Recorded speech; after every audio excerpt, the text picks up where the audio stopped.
Esta es la tarde en el continente americano. Cuando anochece en Europa y amanece en Asia, así cae la tarde en el continente americano y transcurre la noche y el amanecer en el resto del mundo. La tarde. Hola, bienvenidos a la tarde de NTN 24. Soy Idania Chirinos. Como siempre, un gusto y un compromiso acompañarles cada día. Pero no soy capaz de estar sentada acá, al menos el día de hoy, con una persona que asesinó a un miembro de mi familia.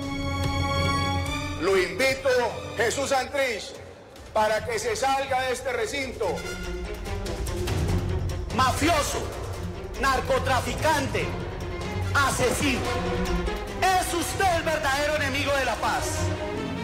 Sentado hoy con plenos derechos políticos y civiles, como representante a la Cámara, cuando debería de estar preso. No cesa la indignación dentro del Congreso de Colombia por la incorporación a la Cámara de Representantes del ex jefe guerrillero de la FARC, alias Jesús Santrich.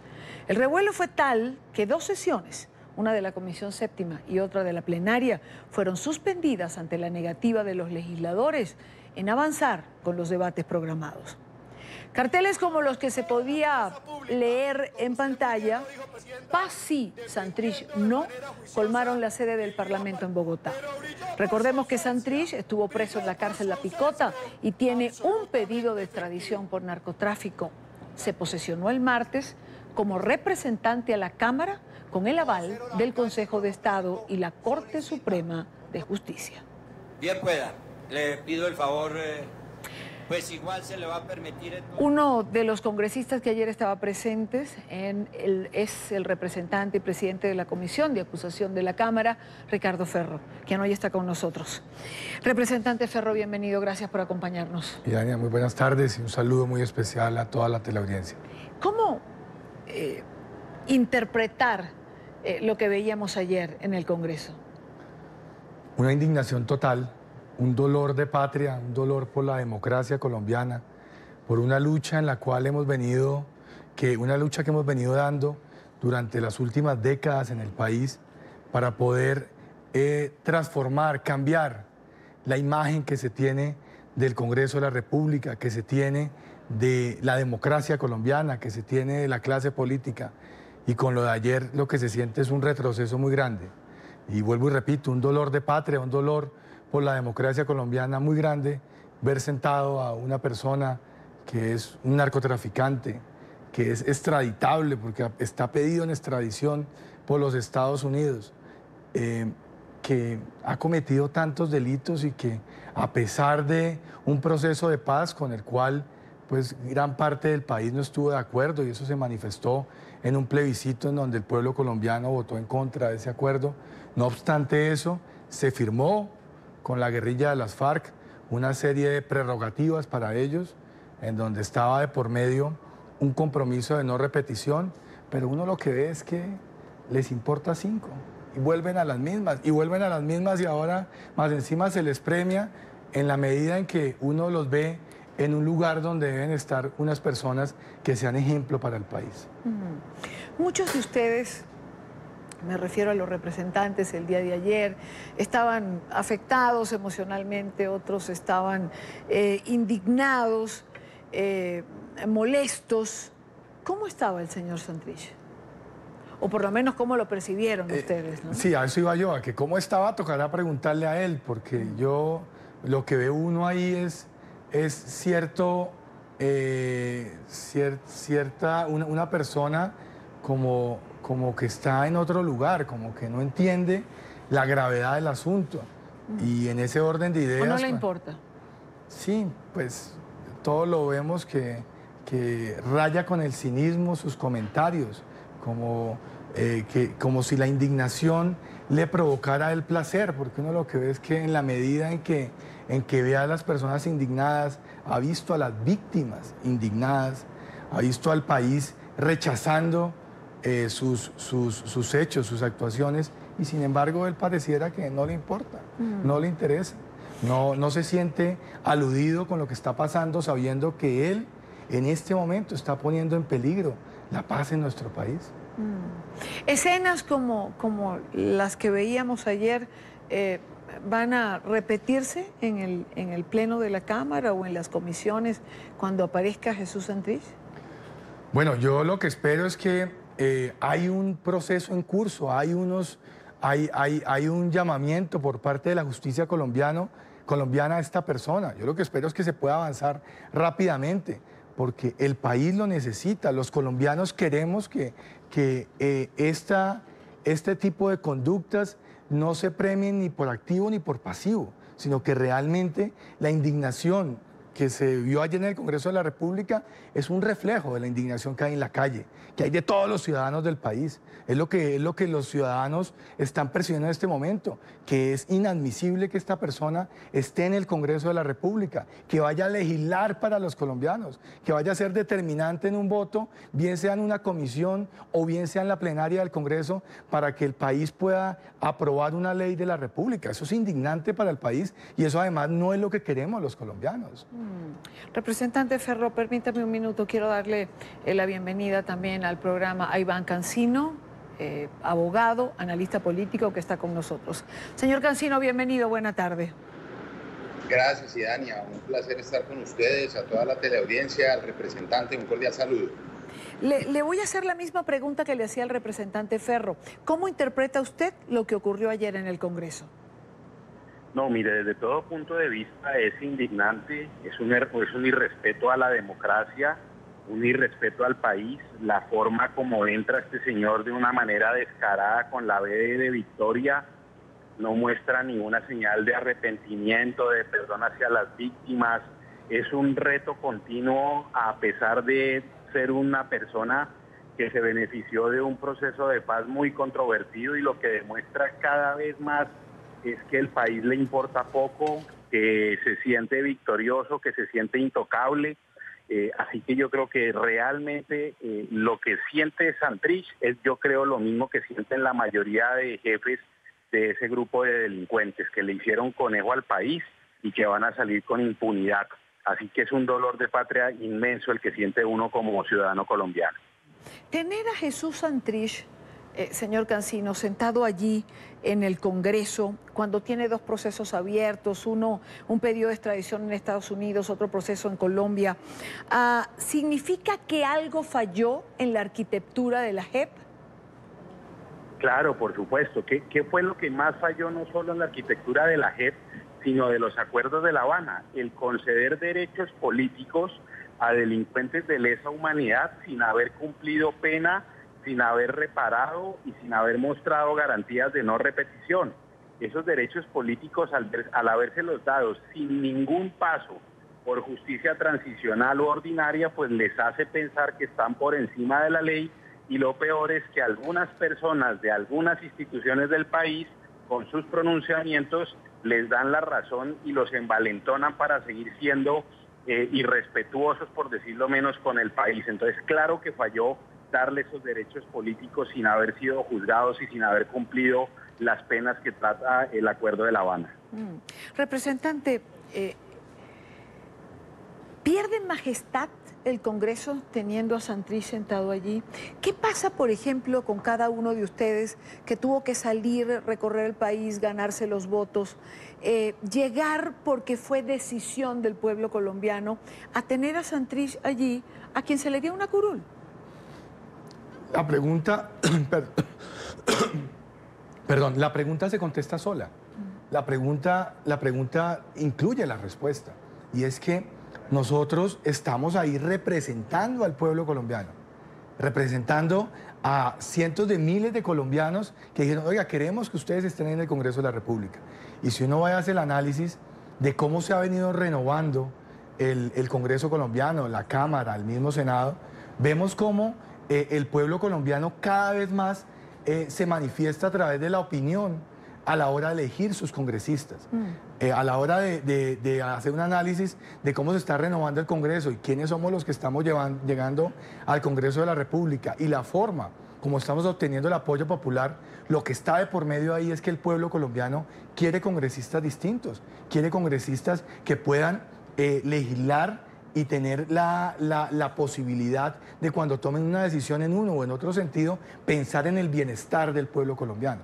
Cuando llegan este tipo de personas, de la forma en que están llegando, y como lo decía el doctor Cancino, con esa actitud que se les ve cuando llegan al Congreso de la República, como que borran de tajo todo ese esfuerzo que está haciendo el pueblo colombiano para tener un parlamento distinto. Entonces aquí el llamado que se hace es para que este tipo de situaciones no se perpetúen en el tiempo, que realmente nosotros podamos tener que esa no repetición de la cual se habló, que tenga aplicación en nuestro país y que haya justicia. Abogado Cancino, este caso en particular, el de Jesús Santrich, demuestra que el presidente Duque tendría que asumir una reforma a fondo de la Justicia Especial para la Paz, aunque no cuente con el apoyo político para hacerlo?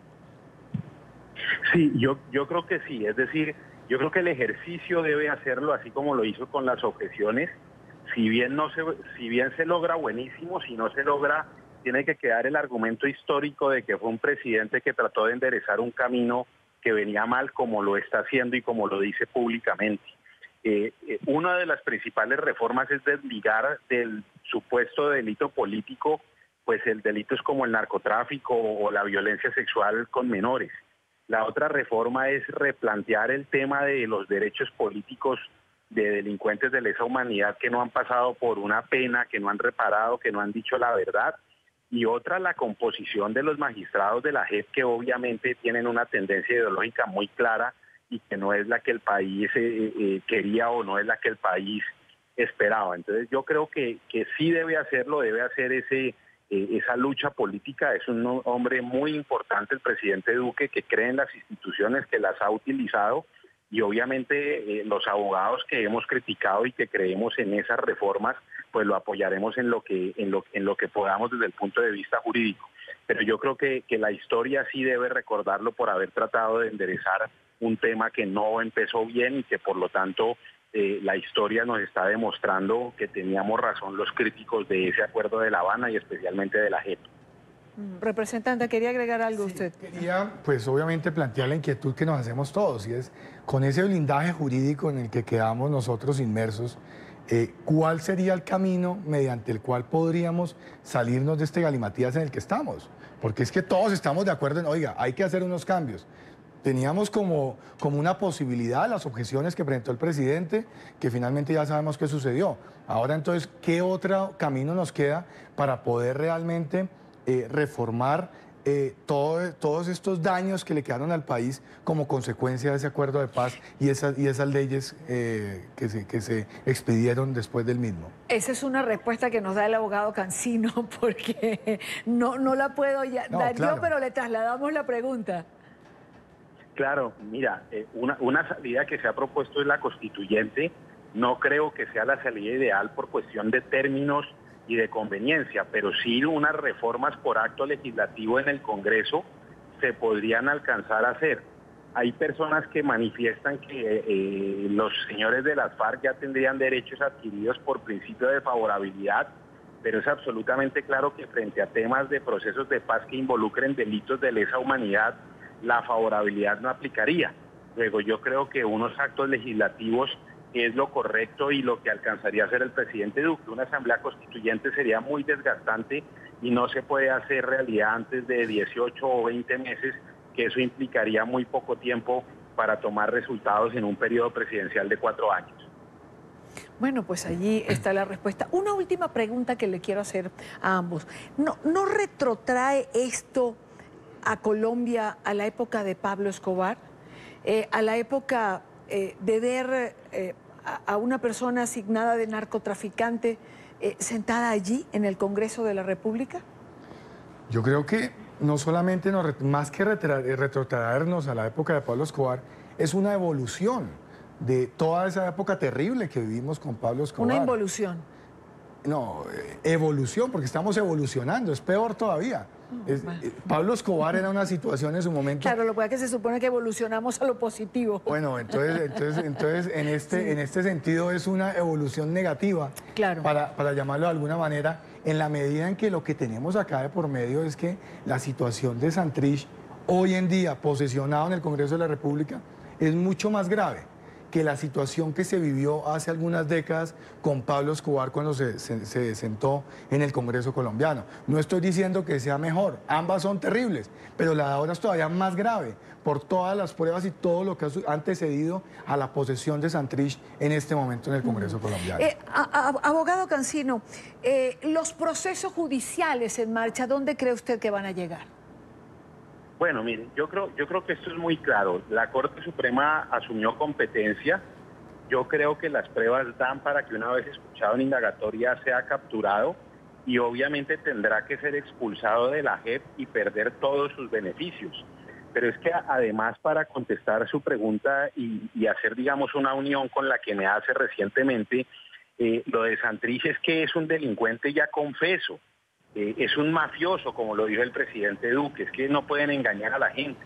Una persona que pertenece o perteneció a una organización criminal clandestina como lo fue las FARC, mafioso es el término que utiliza la RAE para una persona de esas. Sí. Es una persona que no tiene presunción de inocencia porque al ser parte de la JEP ya reconoció que perteneció a un grupo que cometió delitos de lesa humanidad. Entonces es absolutamente increíble, es muy mal visto para el país que una persona pedida en extradición por los Estados Unidos llegue al Congreso. Así que lo que uno espera es que la justicia ordinaria proceda rápido, sea expulsado de la JEP, pierda sus beneficios y el país pueda tener ahí un precedente bueno. Iván Cancino, abogado, analista político, gracias por acompañarnos. Buena tarde. Gracias a ustedes, un saludo, gracias. Igualmente.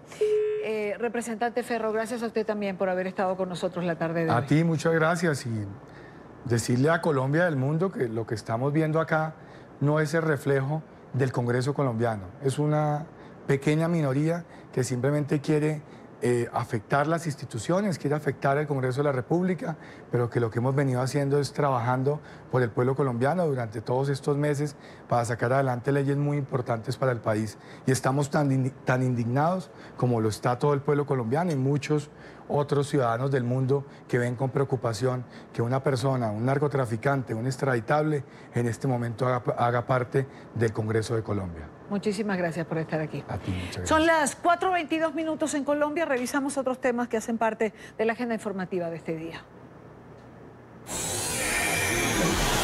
Es noticia Venezuela, donde la ONG Espacio Público ha denunciado que en mayo se registraron 114 casos de violación a la libertad de expresión.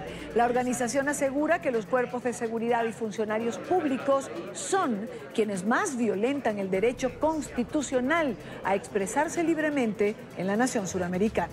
Información en directo en Caracas con nuestro periodista Luis Laya. Luis. Hola, buenas tardes. En Venezuela se agudiza la violación a los derechos humanos, principalmente a la libertad de expresión. Medios de comunicación, periodistas y trabajadores de la prensa son de los más agredidos. La ONG Espacio Público recibió al menos 114 denuncias durante el mes de mayo de agresiones en contra de medios de comunicación o periodistas. Al menos 60 víctimas han contabilizado. Uno cuando está en la calle está asustado, pero uno tiene que sacar el trabajo, porque sin nosotros, ni ustedes, los periodistas, ni los asistentes, nadie se entera lo que está pasando aquí en mi país. Amedrentados, así trabajan los periodistas en Venezuela. La ONG Espacio Público calificó a mayo como el mes del periodismo limitado y hostigado. Sinceramente es fuerte. Nosotros, los camarógrafos, asistentes, hasta ustedes mismos los periodistas, han recibido golpes, maltrato, insultos, no solamente con la gente de seguridad, también con la gente del oficialismo.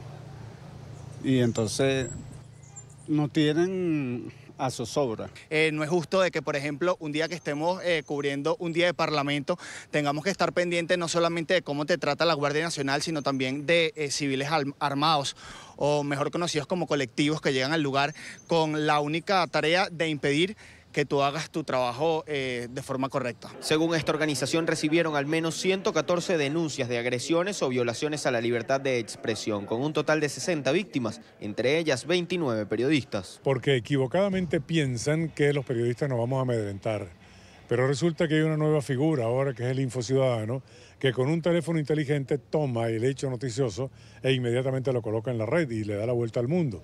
De manera que no solamente son los periodistas que buscamos esa información desde el punto de vista profesional. El Colegio Nacional de Periodistas asegura que estas agresiones se han vuelto una política de Estado que ha sido aplicada desde el gobierno de Hugo Chávez. Recientemente se ha sumado el bloqueo de páginas web. Desde que Hugo Chávez asumió el poder, hubo una agresión permanente a los periodistas, a los medios de comunicación, donde ellos no aceptan que se diga la verdad o que el periodista busque esa verdad que se esconde en la noticia. Y es justamente allí donde se ha diseñado una política de Estado en contra de los periodistas y en contra de los medios de comunicación. Una de las irregularidades ocurridas durante mayo fue el bloqueo del acceso al Parlamento venezolano por funcionarios de la Guardia Nacional. 5 sesiones parlamentarias donde la prensa no pudo estar presente. Manuel Covela vio truncado su trabajo en estas oportunidades. Creo que no diría yo que nos acostumbramos, porque yo no quiero acostumbrarme a ese tipo de cosas para ejercer mi trabajo, pero sí nos las tenemos que ingeniar. Por ejemplo, no podemos nosotros pasar a la Asamblea Nacional, pero hoy en día hay teléfonos inteligentes y hay personas adentro de la Asamblea Nacional que pasan declaraciones, que pasan videos. Pero el riesgo para los periodistas y trabajadores de la prensa no solo está en manos de funcionarios militares y policiales, también en grupos armados. Héctor Sánchez, camarógrafo de TV Venezuela, ha sido víctima en varias oportunidades de los denominados colectivos. Pero todos los días salimos, nos tenemos que persignar, todos los días tenemos que encomendarnos a Dios. Y mucha protección entre nosotros, que somos los compañeros de trabajo. Distintas organizaciones como Espacio Público, el Colegio Nacional de Periodistas y el Sindicato Nacional de Trabajadores de la Prensa, entre otros defensores de derechos y libertad de expresión, han indicado que presentarán a el Plan País una propuesta para que se tomen en cuenta no solamente las violaciones, sino también las mejoras que se deberían hacer dentro de la comunicación en Venezuela. Desde Caracas, Venezuela, para la tarde de NTN 24, Luis Alejandro Laya. Es noticia España, donde terminó el considerado juicio del siglo en contra de los políticos independentistas que son acusados de rebelión, sedición y malversación de fondos públicos por haber convocado un referéndum separatista. Durante las 52 semanas que ha durado el proceso, los acusados han insistido en su inocencia. La sentencia se conocerá en los meses entre septiembre y octubre. Este es un informe en Madrid de Marcelo Moncayo. Hola, ¿qué tal? Saludos para ustedes en la tarde, amigos televidentes. Así es, quedó listo para sentencia aquí en el Tribunal Supremo de Justicia de España el denominado el juicio del siglo, en donde a 12 políticos independentistas catalanes se los acusa de sedición, rebelión y malversación de fondos públicos por haber convocado a un referéndum separatista el 1 de octubre del año 2017. En España quedó listo para sentencia el denominado juicio del siglo. Desde este jueves, los jueces del Supremo tendrán que empezar a deliberar para determinar si finalmente los 12 acusados cometieron los delitos de rebelión, sedición y malversación de fondos públicos por la organización de un referéndum separatista en Cataluña el 1 de octubre del año 2017. Situación que produjo varios hechos violentos entre fuerzas de seguridad y ciudadanos defensores de la separación de esa región del país del resto de España. En su última alegación, Oriol Junqueras, ex vicepresidente de la Generalitat de Cataluña, pidió que este debate salga del plano judicial y vuelva al político. La Fiscalía pide para él 25 años de cárcel. Creo, sinceramente, que lo mejor para todos, para Cataluña, para España, para Europa, para todos, sería devolver la cuestión al terreno de la política, de la buena política, de donde nunca debería haber salido. Devolver el asunto al terreno del diálogo, la negociación y el acuerdo. Mientras tanto, mi trabajo debe ser el de contribuir siempre, a través también del juicio de las urnas, a promover la democracia, la convivencia y el bien común. Otros presos, en cambio, aprovecharon su último turno de palabra para asegurar que nunca alentaron la violencia y que volverían a actuar de la misma manera en defensa de sus ideales. Y sí, señorías, he llegado a esta bancada de los acusados defendiendo pacífica y democráticamente la independencia de Cataluña. Soy independentista, no lo voy a esconder, lo soy y lo seré, defendiendo el derecho a la autodeterminación de Cataluña. Lo he defendido, lo defiendo, lo defenderé. pero también defendiendo que no hay un camino para el diálogo. El diálogo ha de ser siempre el camino. Y en este sentido reivindicar una vez más y también a la Fiscalía que no hay ningún tipo de arrepentimiento, que todo lo que hice lo volvería a hacer porque estoy convencido que es lo que tenía que hacer. La sentencia definitiva que tiene que emitir el Tribunal Supremo se podría conocer entre septiembre u octubre. Televidentes de la tarde, lo dicho, y se podrá conocer la sentencia del Tribunal Supremo de Justicia entre finales de septiembre o posiblemente los primeros días de octubre. Este es el informe para la tarde, Marcelo Moncayo, NTN 24, Madrid. Es noticia la detención del presunto autor material del ataque armado contra el beisbolista David Ortiz. Las autoridades en República Dominicana señalaron que el hombre identificado como Ramón Martínez Pérez sería la persona que disparó contra el pelotero la noche del domingo. El presunto determinador se encuentra en custodia y bajo interrogatorio. Además, la policía reveló que el determinador del crimen habría recibido cerca de $8.000 para ejecutar el atentado. Alias Sandy, quien es la persona que dispara a David Ortiz. En ese proceso de investigación pudimos obtener el arma con la que le disparan a David, la cual habían enterrado en una vivienda en la provincia de Mao. Con esto hacemos la primera pausa en la tarde de hoy. Recuerde seguir nuestras cuentas en Twitter, las tienen en pantalla, las cuentas del canal y en mi cuenta personal leo siempre sus comentarios. ¿Por qué es tan importante el Estrecho de Hormuz? La zona en donde ocurrieron los ataques a los buques es fundamental para el comercio del petróleo, como hemos dicho. El Estrecho de Hormuz tiene 280 kilómetros de longitud y 33 kilómetros de ancho, lo que lo convierte en una de las zonas más angostas del mundo. Pese a las condiciones, por allí transita el 35% del hidrocarburo que se comercializa por vía marítima. Y la quinta parte, escuchen bien, lo dijimos antes, lo repetimos ahora, del crudo que se distribuye en todo el mundo. Arabia Saudita, Bahrein, Emiratos Árabes Unidos, Kuwait, Omán y Qatar son los países que rodean el Golfo y que componen el Consejo de Cooperación del Golfo. Junto a Irak e Irán, son las naciones que producen la cuarta parte del crudo del planeta, es decir, unos 100 millones de barriles diarios. El Estrecho de Hormuz se ha convertido en un punto determinante en los últimos meses, luego de que Irán amenazara varias veces con bloquearlo en caso de conflicto con los Estados Unidos. Esto como consecuencia del endurecimiento de las sanciones de Washington contra Teherán, en especial las del sector energético. Pese a que los países del Golfo han intentado hallar otras vías para comercializar el petróleo, las iniciativas hasta ahora no han tenido éxito. Quiero saludar en esta parte del programa para ampliar esta información, para entender mejor estos temas, para intentar hacerlo más digerible para todos. Quiero saludar a Steven Donahue, director de McClarty y Asociados, colaborador permanente de nuestro canal. Steven, buenas tardes, gracias por acompañarnos como siempre. Buenas tardes. Cuando estas cosas pasan, cuando ocurre algo en esta zona, hay una alarma general.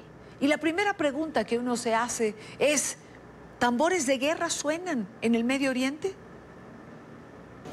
No, lastimosamente es así. Ha habido muchos problemas tras los años entre Irán y los Estados Unidos y ahora estamos viendo otra etapa donde ya hay posibilidades de que por accidente o por incidente pueda haber bombas, puedan haber disparos entre esos dos países en este sector, que es un sector muy importante por razones económicas, por razones del flujo de petróleo que pasa por el Estrecho de Hormuz y por esta zona del Golfo Árabe. Anteriormente se había, Steven, producido un primer incidente. En el mes de mayo, Estados Unidos acusó a Irán, quien negó su participación. ¿Pudo y puede estar Irán detrás de este nuevo ataque? Bueno, no sabemos, el secretario Pompeo hoy dijo que sí, que creen que es Irán, y obviamente los Estados Unidos, siendo que tiene muchas fuerzas en esa zona, tiene también toda la inteligencia que va con un portaaviones que está maniobrando en esa zona. Hay una jefatura grande de la Armada también en esa zona, y todos ellos tienen sus sistemas de inteligencia que están vigilando. Así que yo diría que si el secretario Pompeo, que antes fue el director de la CIA, está convencido de que Irán tuvo algo que ver, pues yo creo que él probablemente tenga la razón. Y no hay que excluir la posibilidad de que sea algún sector o algún grupo dentro de Irán, porque no es un país completamente unificado y tiene grupos que apoyan a terroristas en Líbano y en Palestina. Puede ser que ellos por alguna razón hayan querido estallar algo para tratar de causar un problema entre los Estados Unidos e Irán, o tal vez por razones económicas, para que el precio del petróleo subiese como lo hizo hoy un 3% o 4%. Bueno, digamos, de hecho, que los actores que intervienen en este escenario en el día de hoy han manifestado cada uno su punto de vista. Rusia ha pedido no culpar a Irán y no usarlo como excusa para escalar la tensión entre Estados Unidos y Teherán. Pompeo, sin embargo, hizo poco caso a Rusia y señala a Irán como autor. Es decir, no se escuchó o no se escucharon en los planteamientos. Pero Irán, a su vez, dice que lo que ocurrió es bastante sospechoso. Bueno, todos quieren culpar a alguien más y nadie sabe por seguro, sino los que hicieron el acto, por qué fue y quién lo hizo. Pero creo que el temor que tengo yo es de que haya la posibilidad de que haya otro incidente, y esta vez no sea contra un buque que está llevando petróleo japonés o taiwanés, sino que sea contra un buque de guerra de alguno de estos países, y usen eso como la razón por la cual comenzar a bombardear a otro país. ¿A quién puede interesarle, Steven, de los actores de la zona, encender esta chispa en esa zona del planeta? Yo no creo que ninguno de los países en sí quieran que haya una guerra. Tal vez los de Arabia Saudita, que son opositores de toda la vida de los iraníes, pero el impacto de cerrar ese flujo petrolífero en esa zona sería enorme para todos los países, aunque sí sube el precio del petróleo y los productores del petróleo en todo el mundo aprovechan por ese tiempo ese alza de petróleo, pero el impacto que tiene el alza del petróleo 5, 10, 15% en las economías del resto del mundo es tremendo, y hay que tener mucho cuidado en cómo juegan con lo que está ocurriendo en esta zona del Golfo, porque ahí sí puede tener un impacto económico en todo el mundo. ¿Qué pudiera haber detrás de todo esto en una zona tan sensible para la economía, pero con tantos intereses dispares? Bueno, uno tiene que comenzar desde el punto de que en este sector hay una división, una polarización entre Irán, Siria y otros de ese grupo, y Arabia Saudita, Kuwait, los Emiratos, que están tratando de tener el poder en esa región. Y por eso todo lo que estamos viendo tiene impactos y tiene razones políticas que van más allá de lo directo, sino quién está de cuál lado, si están con Arabia Saudita o si están con Irán. Y eso es parte de lo que estamos viendo atrás de lo que se ve en el momento ahí en el Golfo. ¿Cómo encaja Rusia en este tablero? ¿Cómo encaja una declaración que hoy reflejaban los medios de Vladimir Putin diciendo que nunca como ahora estuvo tan mal la relación entre Estados Unidos y Rusia? Bueno, Rusia tiene un papel muy importante porque es un país que, sin tener el poder económico tiene la capacidad de meterse en temas políticos en todos estos países, incluso en los Estados Unidos. Y lo que hemos visto en este sector es que Rusia, tratando de apoyar a Siria, ha usado los elementos de diferentes grupos respaldados por Irán en Siria para tratar de contrarrestar la acción que se está tomando entre Israel, que es respaldado más que todo por los Estados Unidos, contra Siria. Entonces hay muchos intereses atrás de todas estas movidas políticas y militares en todo el sector, y Rusia tiene un papel tratando de ver cómo saca provecho para sus propias bases militares como las que tiene en Siria y en el Mediterráneo. Una situación, por supuesto, delicada y una situación en desarrollo. Steven, antes de despedirte, ya que estamos conversando, quisiera preguntarte sobre un tema particularmente polémico en Colombia y en otros países, pero quisiera preguntarte cómo se ve desde los Estados Unidos lo que ha ocurrido con Jesús Santrich, ex-FARC, y que lo hemos visto el día de ayer en la plenaria del Congreso de la República Colombiana. Bueno, primero uno tiene que comenzar desde el punto de que este es un tema netamente colombiano, pero es un tema que todo el mundo lo está viendo y que a todos nos parece que es un regreso a los años cuando Pablo Escobar también estuvo en el Congreso. ¿Cómo puede ser que el Colombia de hoy tenga gente de ese tipo que no haya pasado por la justicia como miembros del Congreso Nacional? Eso no, como dicen aquí en Colombia, eso no tiene presentación. Segundo, ese señor no debe de estar descansando bien, porque él está buscado por la justicia estadounidense, y hasta que lo encuentren y lo capturan, esa orden de captura sigue, y él algún día la FBI le va a tocar la puerta y chao. Él está acusado por un crimen en los Estados Unidos que hizo después de la firma de los tratados de la paz, y eso no se va para ningún lado.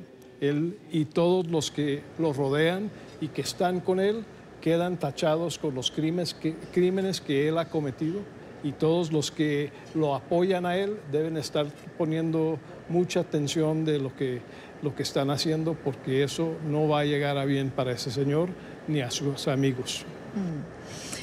Un hecho como este, ¿afecta la relación del gobierno de Iván Duque con los Estados Unidos, la relación de Colombia con los Estados Unidos? Lastimosamente, el presidente Duque es el presidente en este momento donde hay la cantidad de coca que se ha disparado, donde hay esta situación con las extradiciones que no se están dando a llevar a cabo. El presidente Duque no está en una posición de tomar decisiones cuando la justicia colombiana parece que se ha tapado los ojos y va por otros rumbos. Pero aún así, el gobierno estadounidense, no solamente el Ejecutivo, sino también en el Congreso, ven las cosas y no pueden entender cómo un país tan amigo que es Colombia, con todo lo que está haciendo en Venezuela para apoyar a la región, para tratar de ayudar en Centroamérica con entrenamiento de fuerzas y todo eso, con todo y todo, sube el uso, la producción de la coca, ponen a criminales en el Congreso, narcotraficantes contra quienes hay órdenes de extradición. ¿Cómo puede ser?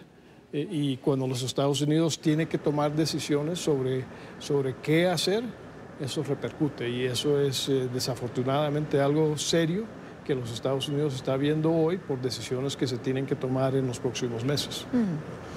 En una época preelectoral como la que está viviendo los Estados Unidos, ¿puede el presidente Trump tener un día una posición en relación a Colombia y el narcotráfico y eventos como el de Santrich, y tomarlo como bandera electoral, como ha hecho con México, los aranceles, por decir algo o por poner un ejemplo? Yo he dejado de tratar de predecir lo que va a hacer el presidente Trump, porque él tiene una lógica muy distinta a la que tengo yo. Pero es claro que en algunos días, cuando él ve algún noticiero o le dan algún informe y ve que no están yendo bien las cosas, él se dispara. Y yo creo que lo hemos visto ya una vez en el tema de Colombia. Afortunadamente los amigos de Colombia que estamos en Washington ayudamos a tratar de apaciguar ese momento, pero nadie lo controla el señor. Y él si ve algo y si comienza a ver las cifras, si ve los informes sobre este criminal que está en el Congreso, si ve este tipo de cosas, en cualquier momento puede decir ya, chao. Y eso es muy difícil, como lo hemos visto también en Centroamérica. Es muy difícil que los profesionales, las instituciones que ya tienen tiempo de tratar de manejar el tema y de controlarlo, cuando el presidente, que es el presidente de la nación y es el comandante en jefe de las Fuerzas Armadas, da una orden, eso ya es una orden que hay que cumplirla. Steven, como siempre, un gusto tenerte en el programa y un gusto tenerte en nuestro Centro Internacional de Noticias. Gracias de verdad por estar aquí. Muchas gracias, Idania. Buenas tardes. Buenas tardes también para ti. Y en el Consejo de Seguridad de la ONU se ha convenido una sesión de consultas urgentes tras este ataque contra 2 buques petroleros en el Golfo de Omán. Hay preocupación por una nueva saga de tensión en Oriente Medio. Alejandro Rincón tiene este reporte. Alejandro, buena tarde. Hola a todos, nos conectamos con ustedes esta tarde desde el exterior del Consejo de Seguridad de la ONU, en donde en la tarde de hoy ha tenido lugar una sesión de consultas de urgencia a puerta cerrada a raíz del incidente en el Golfo de Omán. La sesión fue pedida por los Estados Unidos. Además, tuvo lugar poco tiempo después de que el presidente Donald Trump y el jefe de la diplomacia estadounidense Mike Pompeo acusaran directamente a Irán de estar detrás del ataque a los 2 buques petroleros, uno de bandera de Noruega y otro de Japón. I note with deep concern this morning's security incidents. Tomo nota con profunda preocupación de los incidentes de seguridad de esta mañana en el estrecho de Hormuz. Condené enérgicamente cualquier ataque contra buques civiles. Hay que establecer los hechos y aclarar las responsabilidades. Y si hay algo que el mundo no puede permitirse, es una gran confrontación en la región del Golfo. Por ahora, está por verse si el Consejo de Seguridad de la ONU emite algún pronunciamiento o declaración luego de esta sesión urgente de consultas a puerta cerrada sobre lo sucedido en el Golfo de Omán. La comunidad internacional, entre tanto, tiene toda su atención puesta sobre esta parte del mundo, dado que a la larga el incidente afecta directamente al comercio global del petróleo. Por el Golfo de Omán y el estrecho de Hormuz circula, por ejemplo, 1/3 de todo el petróleo que se comercia por vía marítima y 1/5 de todo el petróleo que se consume a nivel global. Incluso en el transcurso de la jornada, el precio del barril de petróleo se ha visto afectado. Ha escalado por lo menos en un 4% y en el transcurso de la jornada las transacciones por barril se mantuvieron sobre el rango de los $62 por barril. Es todo lo que tenemos para ustedes por ahora. Continúen con más en la tarde. Gracias, Alejandro. Gracias por la información. Y en otro orden de ideas, por primera vez el número de mexicanos indocumentados en los Estados Unidos no supera la suma del resto de nacionales. Según el último informe del Centro de Investigaciones Pew, señala el documento que en el año 2017 había en Estados Unidos 10.5 millones de migrantes sin papeles, de los cuales 4.9 millones eran mexicanos. La noticia en directo en Washington con Emiliana Molina. Emiliana. Hola, ¿qué tal? Muy buenas tardes. Pues la disminución de inmigrantes nacidos en México es uno de los factores importantes y que está jugando un papel también en la reducción de mexicanos no autorizados viviendo en Estados Unidos. Y es que según expertos, pues familiares o familias mexicanas están teniendo entre 1 a 2 hijos. Por primera vez, los mexicanos ya no son la mayoría de inmigrantes no autorizados en Estados Unidos, según un estudio del Centro de Investigaciones Pew basado en cifras del gobierno. Ellos representan menos de la mitad de esta población en los Estados Unidos. Entonces, la disminución de los indocumentados de México es de la última década, pero también es casi 2 millones de personas. La disminución de inmigrantes nacidos en México fue el factor más importante para reducir la población general de inmigrantes no autorizados en Estados Unidos. En 2007, esta cifra alcanzó los 12,2 millones, mientras que en 2017 fue de 1,7 millones, menor del máximo alcanzado. Sabemos que México, los niveles de educación en México están incrementando más que antes. Sabemos que la economía de México está relativamente en un mejor lugar que antes.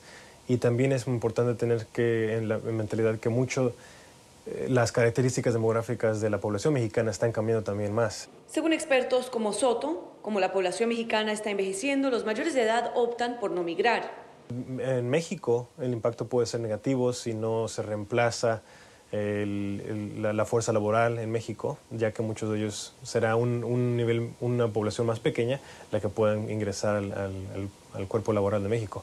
Según el estudio de Pew, muchos más mexicanos se fueron de Estados Unidos de los que ingresaron al país. Y el número de detenciones de mexicanos en la frontera de Estados Unidos también ha disminuido en la última década. Toda la historia de los dos países tiene una conexión fuerte, particularmente en el flujo de migrantes entre los dos países. Ahora estamos en una época que tenemos menos mexicanos que están llegando a los Estados Unidos en comparación con el pasado. Y es que según expertos, el hecho de que muchos mexicanos mayores de edad estén regresando a este país pues puede presentar en un futuro a largo plazo un problema o un obstáculo para las autoridades mexicanas, pues estos tendrán que brindarles el apoyo necesario con servicios y proyectos para continuar ayudando a esta comunidad a que aporte a la economía mexicana. Mientras tanto, expertos también aseguran que las poblaciones más grandes o los inmigrantes que más están entrando a Estados Unidos recientemente vienen de Asia, India y países centroamericanos como El Salvador, Honduras y Guatemala. Esta es toda la información que tenemos desde Washington. Emiliana Molina, regreso al Centro Internacional de Noticias. Gracias, Emiliana. Y para cerrar esta parte del programa, son tendencia en varios países y resultan ideales para atravesar rápidamente áreas urbanas congestionadas. Se trata de las populares patinetas eléctricas, que si bien pueden ser un éxito como método de transporte, están resultando peligrosas para conductores inexpertos y para los peatones. Ya se han presentado víctimas mortales en Los Ángeles, Londres, Singapur y esta semana en París. Paola Serna, con el reporte. Paola. Hola, ¿qué tal? Buenas tardes. Pues bien, estas patinetas eléctricas están prácticamente en todas las principales ciudades del mundo y ha aumentado su uso considerablemente desde hace 1 año y medio. Asimismo, ha aumentado las denuncias sobre accidentes ocasionados por este tipo de vehículo. No hay muchos informes y no hay muchas estadísticas porque las personas simplemente no denuncian este tipo de accidentes. Sin embargo, la Universidad de California ha hecho un reporte en el cual sugiere que la mayoría de casos las personas sufren quebraduras de huesos seguidos por golpes a nivel de la cabeza y posteriormente también mayugaduras y cortes. Aquí en la ciudad de Miami hay un proyecto que inició hace un par de meses y las personas, por supuesto, algunas defienden este mecanismo, este método de transporte, otras dicen que debe haber más sentido común para utilizar este tipo de vehículo y otras, sin embargo, exigen que hayan más regulación. Bueno, según el lugar, por ejemplo, en Brickell funciona muy bien, pero en otros lugares no. ¿Cree que deberían haber más regulaciones? ¿Qué opina? Bueno, hija, porque aquí hay tanta libertad que figúrate, no puede poner regulación para eso. Es imposible. De que debían de mandarlos por otro lado, porque a uno, cuando uno los encuentra, te lo escapan de llevar y casi no les importa que lo botan a uno, lo dejan tirado en el piso. Creo que debe haber más sentido común, no regulaciones. Regulaciones es para que, tú sabes, debe haber consejos. Oye, monten aquí o en esta área, no, ¿sabes? Algunas ciudades ya han comenzado a tomar cartas en el asunto, como por ejemplo Fort Lauderdale, una ciudad aquí al norte del condado Miami-Dade que ha dicho que durante el verano va a vetar el uso de estas patinetas eléctricas. Esto básicamente porque los niños ya salen a las vacaciones. Hablamos en Miami con el comisionado Ken Russell, quien fue el que presentó este proyecto de las patinetas eléctricas para consultarle qué nuevas regulaciones o qué se esperan los próximos días, ya que van 2 meses de este proyecto y queríamos saber qué medidas va a tomar la ciudad de Miami al respecto. Vamos a cambiar las reglas en algunos meses porque estamos aprendiendo cada día cómo podemos mejorar este sistema, este programa. Por ejemplo, nosotros sabemos que necesitamos más carriles de bicicletas protegidos, separado en toda la ciudad. Es muy peligroso en la rúa, pero sin estos carriles necesitamos, los scooters necesitan ir en las esquinas, en las sidewalks a veces. Entonces, yo estoy regulando estas compañías, son 6 compañías en la ciudad ahora con los scooters, y vamos a ganar más casi $1 millón cada año de estas compañías, y yo voy a usar todo de este dinero a carriles nuevos para bicicletas y scooters. Los reportes que se han presentado hasta este momento también han concluido en que se presentan más accidentes por el uso de estas patinetas eléctricas que por utilizar, por ejemplo, bicicletas o incluso por ir caminando. Es la información desde Miami. Soy Paola Serna para NTN 24. Continuamos con más en la tarde de hoy cuando son las 6:10 en Caracas, en Venezuela. Recientemente conocimos la cifra de ACNUR sobre los migrantes venezolanos. Más de 4 millones de ciudadanos que, según este organismo, han huido de la crisis de Venezuela desde el año 2015. Y esta situación de abandonar el territorio no pareciera tener un futuro distinto. Las encuestas señalan que alrededor del 45% de quienes aún viven en Venezuela dicen haber pensado en buscar un nuevo lugar de residencia.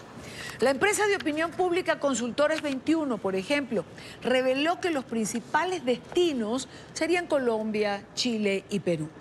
La migración venezolana, con un éxodo solo superado por el de Siria, afecta a la región y representa un reto para los gobiernos de los países receptores. ¿Cómo hacer que la migración venezolana no sea un problema? Es el tema que quiero conversar con nuestra próxima invitada. En nuestros estudios en Washington nos acompaña Betilde Muñoz Pogosian. Ella es directora del Departamento de Inclusión Social de la Organización de Estados Americanos. Bienvenida, Betilde, gracias por acompañarnos como siempre. Muchas gracias, Idania, por esta invitación. Aunque es una pregunta bastante general, quiero comenzar precisamente preguntando cómo hacer para que la migración venezolana no sea un problema para los países receptores. Es amplia, pero vayamos de lo general a lo particular. Pues realmente es una pregunta muy pertinente a la luz de los últimos datos que ha revelado el ACNUR y la OIM, que ya pone el número de venezolanos desplazados forzados en 4 millones, según el último dato, esperando que este número se incremente para finales de año. Y esto sin duda está poniendo pesos importantes en los países receptores, en los sistemas de protección social, en los mercados laborales.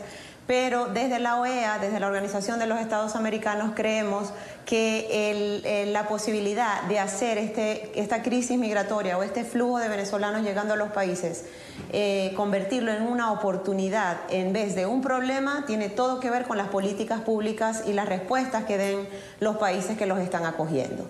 Y en este sentido quiero mencionar dos cosas que son claves en estas respuestas que se pueden dar desde los países de acogida. En primer lugar, por supuesto, lo es la regularización, es decir, cómo garantizar que los venezolanos entren a los países de forma ordenada, de forma segura y, por supuesto, el país receptor sabiendo los volúmenes que se están manejando, los perfiles de personas que están entrando. Y el segundo elemento clave que yo creo que es importante resaltar es el poder garantizar su inclusión social y económica. Cómo garantizar que puedan acceder a un trabajo. Y siempre está la discusión de que la migración puede ser un problema, que sí está generando algunas resistencias en las comunidades a más nivel mucho más local, sí. Pero tenemos que darle la vuelta a esa conversación y pensar en las contribuciones positivas que trae la llegada de los venezolanos a estos países. Los refugiados inmigrantes son consumidores, es decir, mueven la economía y están generando dinamismo. Los migrantes y refugiados también aportan impuestos una vez que son incorporados en el mercado laboral formal. Y también el incorporarlos formalmente permite que no, digamos, saturen la economía informal, que ya de por sí tenemos porcentajes bastante altos en América Latina. Mencionas, por ejemplo, la inclusión, el que los migrantes venezolanos pasen a formar parte, digamos, de la vida cotidiana. Colombia lo ha hecho, por ejemplo, dando permisos de trabajo, lo ha hecho Perú. Y Colombia, por ejemplo, ha sostenido, sus autoridades han sostenido que esta es la mejor manera de integrarlos, además, en los presupuestos locales. Pero, por ejemplo, en servicios públicos, en políticas públicas para servicios de atención, hay presupuestos en los países. Es decir, ¿cómo obtener presupuestos que apuntalen, ayuden a financiar cantidades que den soporte a esos servicios públicos para que no colapsen con el impacto? Es pertinente también esa pregunta en el sentido de que el poder garantizar las necesidades humanitarias de estos venezolanos llegando, que sabemos que llegan en condiciones precarias de salud, de nutrición, genera costos inmediatos a los países que lo están recibiendo.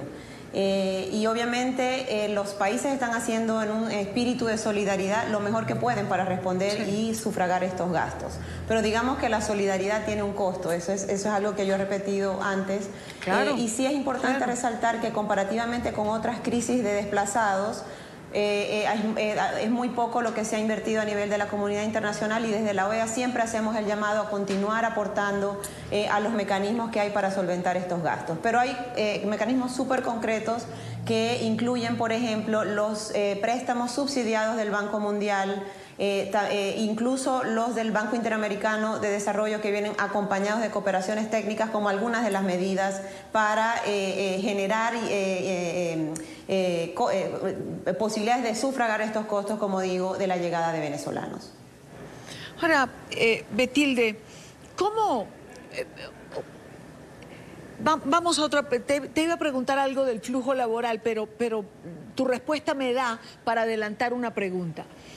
Una forma de tener financiamiento en los países receptores es que la ONU, por ejemplo, le dé la categoría de refugiados a los venezolanos. Y eso no ha sucedido hasta ahora.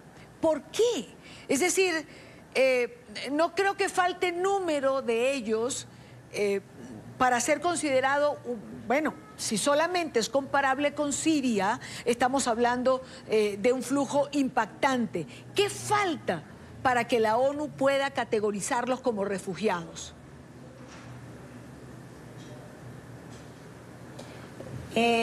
Bueno, la ONU y digamos el sistema global, el sistema regional, tiene que tener una conversación seria sobre si estamos ya en un nivel de crisis y en condiciones particulares de estos venezolanos que amerita que utilicemos la definición de refugiados de la Declaración de Cartagena de 1984.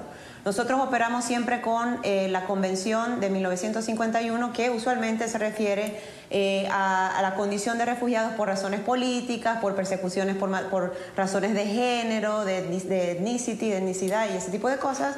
Pero en el caso particular de la definición de Cartagena, especifica que las personas pueden ser consideradas refugiadas cuando hay una disrupción del orden público del país de donde salen, y obviamente una sistemática violación de sus derechos. Y esto es precisamente lo que cada vez se hace más evidente en relación a los venezolanos que están llegando a los países de Sudamérica, a los países de la región y al resto del mundo.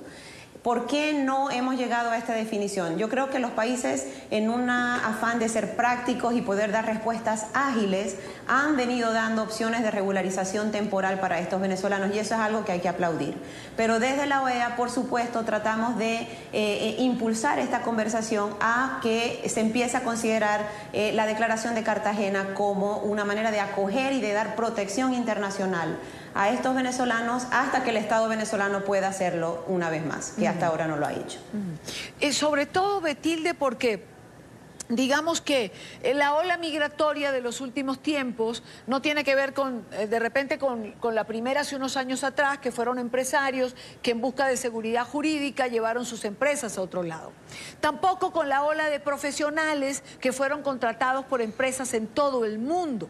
La ola migratoria de los últimos tiempos es la ola de la desesperación. Correcto. Es decir, están llegando en condiciones quizás no las apropiadas, llegan enfermos, desnutridos. Es una población maltratada por la circunstancia y la situación, la crisis que hay en Venezuela.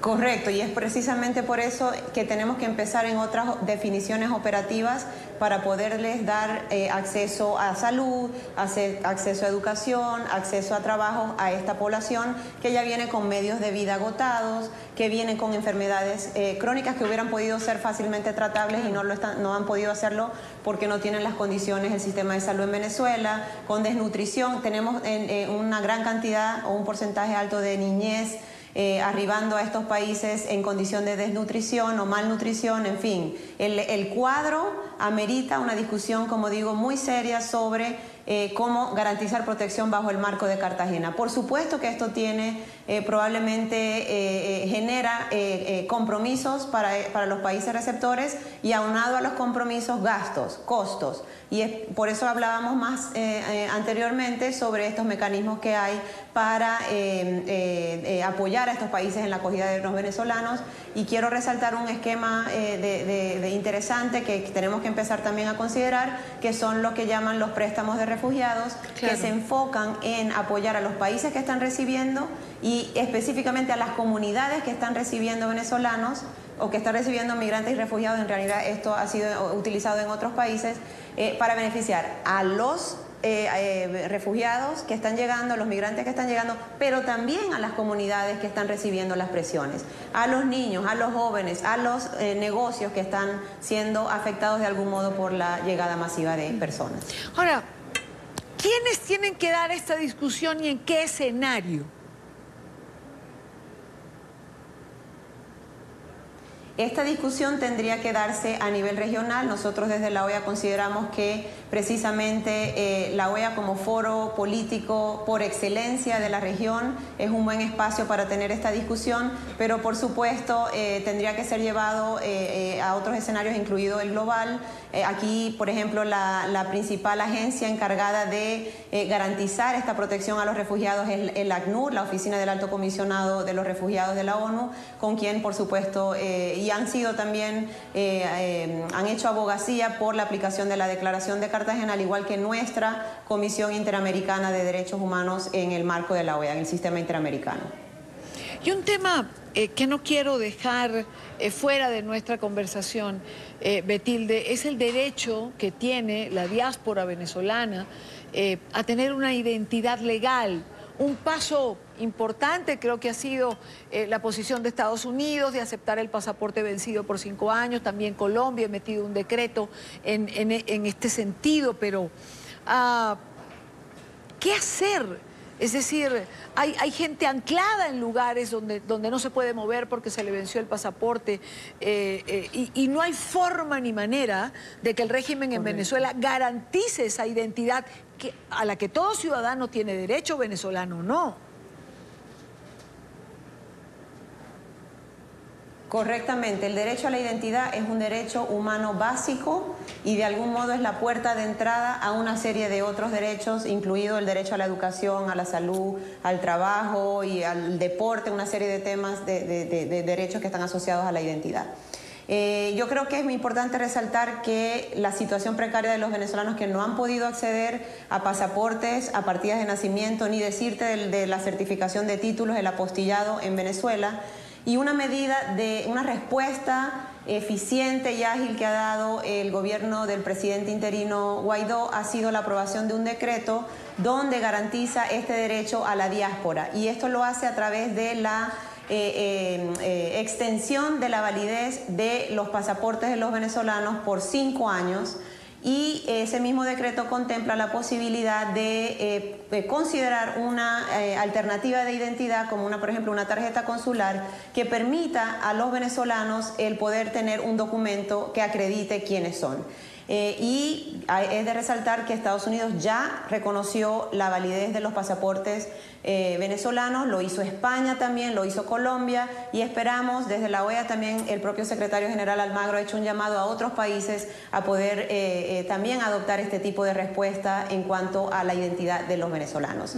Y un último punto también ahí, sabemos que el gobierno del presidente interino Guaidó ha iniciado un proceso de registro consular que va a permitir precisamente mapear cuáles son las necesidades consulares de los venezolanos y de ahí considerar alternativas de respuestas para necesidades consulares, pero específicamente y empezando como prioridad el tema de la identidad. Desde la OEA, ¿se trabaja en este sentido, Betilde? La OEA tiene una trayectoria importantísima de trabajo a través del programa de universalización de la identidad civil, a través de los cuales se ha podido establecer una red regional de organismos especializados en esta materia que estamos seguros están a disposición para apoyar a Venezuela en el momento de restablecer su registro civil, de ahí su registro y posibilidades de acceso a pasaportes y otras alternativas de identidad. Betilde, un gusto tenerte en el programa, gracias por habernos acompañado. Gracias, Idania. Un gran saludo, un gran abrazo. Igual para ti. Muy buena tarde. Son las 6:25 minutos en la costa este de los Estados Unidos y también en Venezuela. La que fue una industria pujante en ese país, hoy está en la quiebra. El turismo casi es una utopía para los ciudadanos que padecen la crisis generalizada. La situación económica acabó con la posibilidad que tenían de divertirse, no solo en destinos nacionales, sino también en el extranjero. A pesar de la destrucción de este sector, la Asociación Venezolana de Agencias de Viaje trata de revivir lo que hoy pareciera imposible. Oliver Fernández, en Caracas, tiene un reporte en relación a este tema. Hola Dania, buenas tardes, gracias por este contacto. El turismo en Venezuela está prácticamente en la quiebra. Ha sido uno de los sectores más golpeados por la llamada revolución bolivariana. Sin embargo, hay un grupo de empresarios que están intentando reimpulsarlo. Veamos el siguiente informe. Venezuela cuenta con playas paradisíacas, destinos de montaña envidiables, regiones atractivas para el turismo y una posición geográfica privilegiada. Pero nada de esto es suficiente. No se puede hacer turismo en un país en el que los sueldos no alcanzan ni para comer. ¿Sabe cómo está la situación ahorita, cómo está la crisis? Si no hay para cubrir lo básico, menos va a haber para hacer turismo en Venezuela. Y no es imposible. La creatividad no llega a convertir la crisis en algún paraíso. Es imposible. Cuesta mucho porque realmente lo que se gana es para medio comer, la realidad. En los actuales es imposible.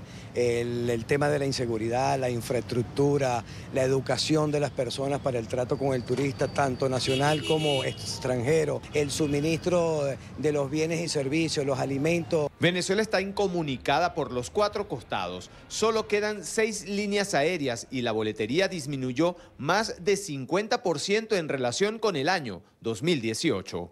Si hablamos de las ventas que tenemos en las agencias comparativamente con lo que era el año pasado, se ha disminuido más de un 50% y el venezolano está quizás ahorrando para sus necesidades básicas y está dejando de lado el esparcimiento y la actividad turística.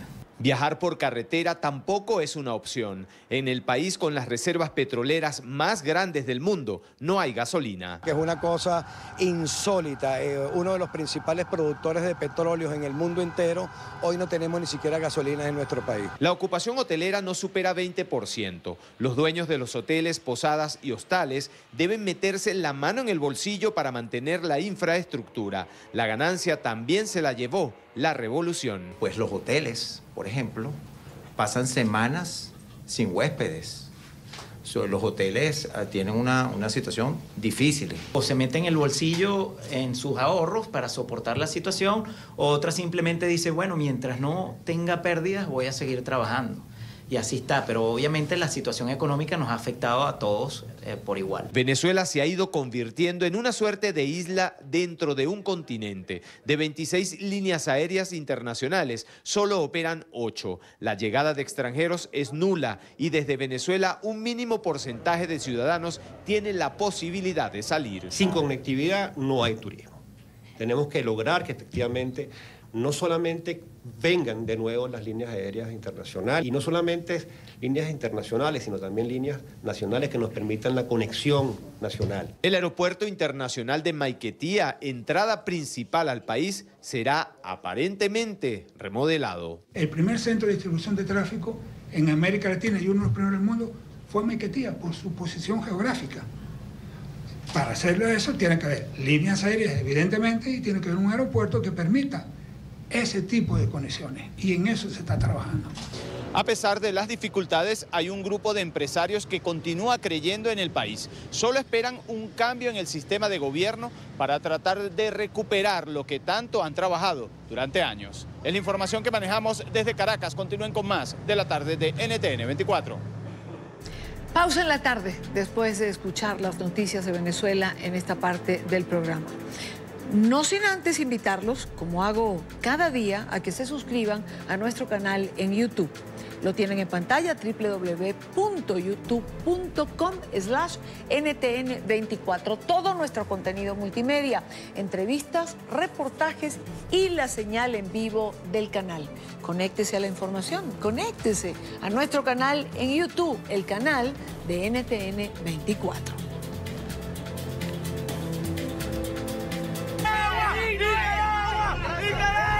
¡Fuera Daniel Ortega! Pero nosotros vamos a seguir haciendo nuestro trabajo con mayor compromiso que antes. Lo único que vamos a hacer es buscar los hechos, publicar la noticia con las partes correspondientes. No estamos de acuerdo actualmente con esa ley, porque esa ley lo que le da impunidad a ellos. Nosotros no hemos cometido ningún delito. Si me van a volver a echar a la cárcel o a secuestrar, que lo hagan. Pero yo no voy a callar de seguir demandando justicia y libertad para mi pueblo nicaragüense. Resistan, sobrevivan, fortalezcanse, sean desobedientes ante estos delincuentes, porque vale la pena desobedecer cuando se obedece a la razón y al corazón. Porque esta ha sido nuestra arma que hemos utilizado desde el principio y pues no los hemos desmovilizado. Continuamos.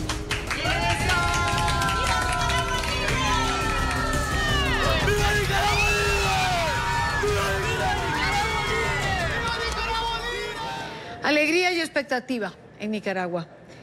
Un día después de que el régimen de Ortega excarcelara a 56 de los considerados presos políticos.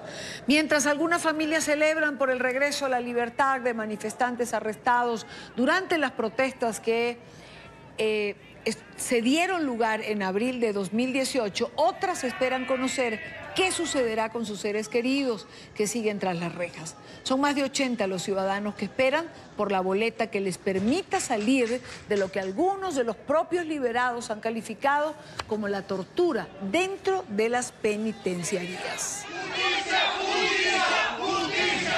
Y una de las personas que ha celebrado la liberación o el excarcelamiento de los presos políticos es nuestra próxima invitada, a quien hemos visto recibiendo a muchos de ellos, la doctora Vilma Núñez, presidenta fundadora del Centro Nicaragüense de los Derechos Humanos, y está con nosotros. Sí, efectivamente quiero compartir muy brevemente con ustedes la alegría, la satisfacción de ver reír por primera vez a las madres, a los familiares, después de mucho tiempo, de ver la firmeza de los que salieron de las cárceles dispuestos a desafiar o a luchar contra cualquier obstáculo, los mismos que representan la misma ley aprobada. En relación a los presos políticos que están dentro de las cárceles todavía, ¿qué número se está manejando? ¿Son más de 80, 81? Exactamente, a esta altura son 81, porque podría ser que así como en la mañana, todo el transcurso de la mañana sacó 7, puede ser que al final de la tarde haya sacado algunos más, esperamos. No sé con qué criterio está haciendo esta selección, y eso se convierte hasta cierto punto en una especie de tortura para los familiares de estas 81 personas, porque que dice, ¿por qué el mío no sale? ¿En qué momento puede salir? Doctora Vilma, ¿hay alguna lista consolidada de desaparecidos?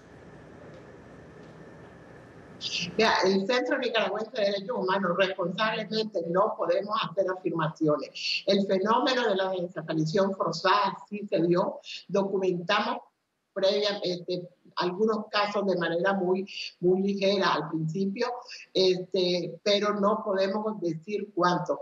No tenemos lista de comprobadas de desaparecidos. Tenemos algunos nombres, algunas evidencias de familiares, pero no comprobados.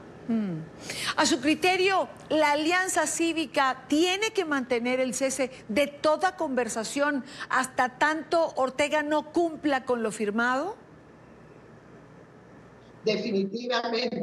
Definitivamente, porque su palabra al momento, en uno de los momentos más difíciles, cuando la alianza decide no volver, afirmó categóricamente que no volvía a la mesa de diálogo mientras no estuvieran liberados todos los presos políticos. Y entonces el plazo se vence el 18. Es verdad que en ese momento ya Daniel Ortega está violando su propia ley de amnistía, porque la ley dice que entrará en vigencia desde el momento de su publicación en la Gaceta. Entró el día 10, que fue publicada a las 12 de la noche. Ya han pasado más de 24 horas y todavía sigue pendiente de liberar presos políticos. Bueno, se le está dando el plazo de que se vence precisamente conforme el acuerdo firmado el 27 y el 29 de marzo con la Alianza Cívica de liberar a todos los presos políticos en un plazo de 90 días que vencen el 18 de junio. O sea, está su palabra empeñada, su compromiso empeñado en la mesa de negociaciones con la Alianza Cívica, más lo que le mandata su propia ley de amnistía publicada el pasado 10 de este mes. Quiero darle las gracias a Vilma Núñez, presidenta fundadora del Centro Nicaragüense de Derechos Humanos. Gracias, como siempre, por atendernos estos minutos. Sí, con mucho gusto. 5:43 en Quito, Ecuador. Quiero saludar también en esta parte del programa a nuestro próximo invitado, Álvaro Leiva Sánchez, secretario de la Asociación Nicaragüense Pro Derechos Humanos y delegado de la misión para Nicaragua, Centroamérica y los Estados Unidos de América. Doctor Leiva, bienvenido, gracias por acompañarnos. Buenas tardes a este distinguido programa que nos permite siempre la promoción y defensa de los derechos humanos de los nicaragüenses, tanto dentro de Nicaragua como fuera del territorio nicaragüense. Gracias. Doctor Leiva, entendemos que la organización ha hecho un informe preliminar que ha venido documentando en todo este tiempo de represión. Y quisiera preguntarle, ¿cuáles son las cifras que maneja en ese informe preliminar? El informe preliminar que estamos presentando de ciudadanos secuestrados por grupos paramilitares y Policía Nacional dentro de la crisis de violaciones de derechos humanos del periodo del 19 de abril del 2018 al 11 de junio del 2019, en un periodo de calendario de 418 días, estamos hablando de 1.256 ciudadanos entre nacionales y extranjeros, distribuidos de la siguiente forma. Un ciudadano que fue asesinado en el sistema penitenciario nicaragüense, en la cárcel Modelo, referente al ciudadano estadounidense de apellido señor Montes. 80 que se encuentran en condición de sentenciados ilegalmente, 156 detenidos ilegalmente, 187 procesados ilegalmente y 832 que reflejan desaparecidos, es decir, para un total de 1.256 ciudadanos que tienen que responder por ello el régimen Ortega Murillo. Esto es muy importante que lo sepa la opinión pública en el sentido de que hay una gran cantidad de nicaragüenses que se encuentran en estatus de desaparecidos y todavía hechos prisioneros. Tenemos todos los listados debidamente documentados, sustentados y monitoreados a fin de que responda el Estado de Nicaragua por el paradero de todos estos ciudadanos que han sido secuestrados en estas condiciones de esta crisis de violaciones de derechos humanos. ¿Cómo han manejado el caso o el renglón de los desaparecidos? Desde que nosotros hemos recibido la denuncia de sus familiares, desde el momento de la crisis que se generó el 19 de abril del 2018, han puesto sus denuncias y hay que recordarse, ¿verdad?, de que muchos de ellos no se han reportado, ¿verdad? Muchos de ellos no han aparecido. Es decir, precisamente por eso es importante dar a conocer todas estas estadísticas debidamente documentadas a fin de evacuar, como yo le hice, un reto público en un medio de comunicación al presidente Ortega en su momento, en el mes de junio, cuando él expresaba que habían 198 muertos, cuando en la realidad en ese momento estábamos reflejando un poco más de 300 en ese momento. Es decir, el tema de las estadísticas de monitoreo, tanto de muertos como de heridos, como de desaparecidos, como de ciudadanos hechos prisioneros, la Asociación Nicaragüense Pro Derechos Humanos ha venido teniendo una incidencia con un proceso riguroso metodológico para hablar con la verdad y que verdaderamente tengamos sustentada esta memoria histórica para el momento de comparecer ante los tribunales de justicia internacional en materia de derechos humanos y puedan ser castigados aquellos que han cometido delitos de lesa humanidad, genocidio y violación a los derechos humanos en contra del pueblo nicaragüense. Doctor Leiva, la ley de amnistía que ha sido promulgada por la mayoría sandinista, me gustaría tener su opinión en relación a ella. La ley de amnistía es un instrumento que lo creó el régimen Ortega Murillo para sustentar de manera dolosa y premeditada y poder evitar el castigo de los derechos humanos que va a llegar hasta el último rincón de Nicaragua en su momento.